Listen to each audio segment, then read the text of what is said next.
국정 철학이 가장 잘 녹아 있다고 평가받는 연설문이기도 하죠.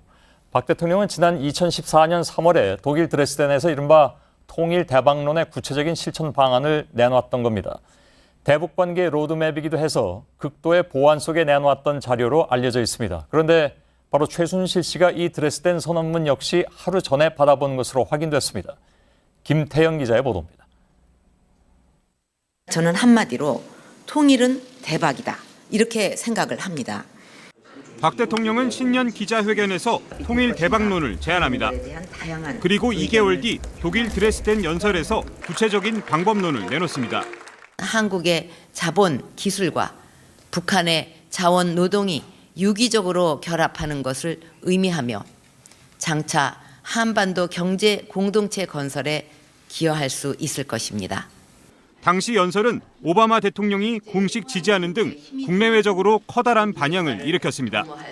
그만큼 극도의 보안 속에 작성됐던 걸로 전해집니다. 그런데 JTBC 취재팀이 입수한 최순실 파일에 따르면 최 씨는 박 대통령 연설이 있기 하루 전 드레스덴 연설문의 사전 원고를 받아본 것으로 확인됐습니다. 박 대통령 연설이 시작된 건 한국 시각으로 3월 28일 오후 6시 40분쯤. 최 씨가 파일 형태로 전달된 원고를 열어본 건 3월 27일 오후 7시 20분입니다.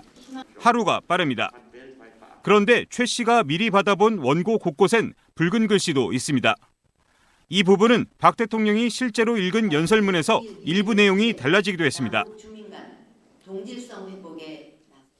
박근혜 정부 연설문 가운데 백미라고까지 평가를 하는 드레스덴 연설문도 보신 것처럼 최순실 씨는 미리 받아봤습니다. 취재 기자와 함께 드레스덴 연설문을 포함해서 다른 연설문과 대통령이 직접 스피치한 연설문을 비교해 보도록 하겠습니다.